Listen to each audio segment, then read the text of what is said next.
Welcome to lecture number 9, Automatic License Plate Readers. Whether on overpasses, power poles, traffic signals, police cars, or in the hands of private businesses, the use of automatic license plate reader technology has proliferated in recent years. 85% of police agencies across the country already use or intend to acquire license plate readers, and there is a burgeoning private industry which collects and archives in massive databases millions of license plate records every day that are accessible by law enforcement, banks, insurance companies, repossession companies, and others. The technology itself is relatively simple.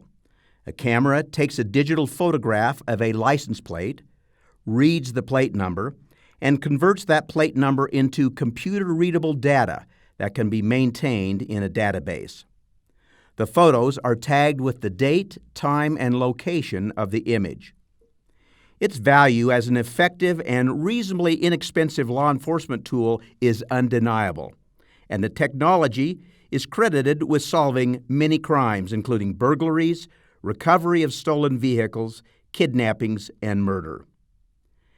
ALPR technology is also used for automatic toll collection, parking enforcement, and locating vehicles for banks, insurance companies, and repossession companies.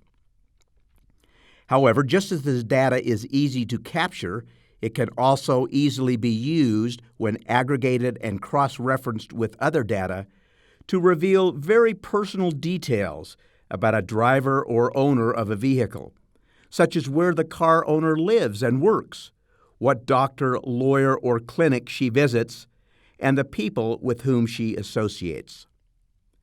Civil liberties advocates have raised numerous privacy concerns, primarily relating to the indiscriminate mass collection of plate data, how long the information is stored, who has access to the information, and whether law enforcement needs a warrant or some level of suspicion to access license plate databases.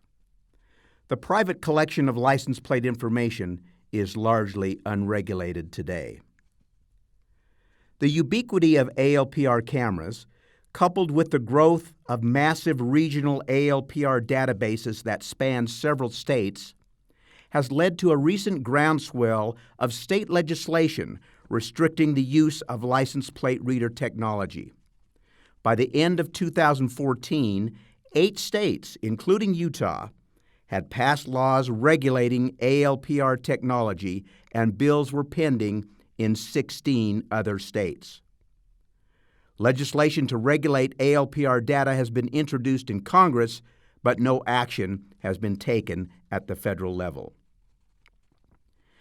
These state legislative actions reflect the rising tide of concerns over information privacy and the use of ALPR technology. The private organizations that collect license plate information, however, have aggressively lobbied against restrictive laws and assert they have a First Amendment right to collect plate information. Utah's law, which restricts the collection, use, and storage of ALPR data, originally applied to both government and private entities. After a lawsuit was filed by a private company challenging the law on First Amendment grounds, the legislature amended the law to make it applicable to government only. Law enforcement has also raised policy concerns that unreasonable limitations on the storage and use of ALPR data will stifle the investigation of criminal activity and unnecessarily limit the legitimate use of the data to apprehend and catch lawbreakers. Meanwhile, media reports about errors or misreads by ALPR devices have surfaced. For example, a woman in California was recently pulled over and arrested by several police officers with guns drawn because a license plate reader misread her plate as being owned by a suspected drug dealer. The ACLU and other privacy advocates contend that existing state laws don't go far enough with respect to protecting privacy and avoiding the specter of Big Brother mass surveillance, a la the NSA. With such a clash of views and competing interests, it is clear that the debate over automatic license plate reader technology is far from over, and that future legislation aimed at the technology, whether at a national or state level, will become a fierce battleground between privacy advocates, the growing ALPR industry, and law enforcement. This week's Question of the Week asks whether the U.S. Congress should enact legislation governing the use of ALPR technology.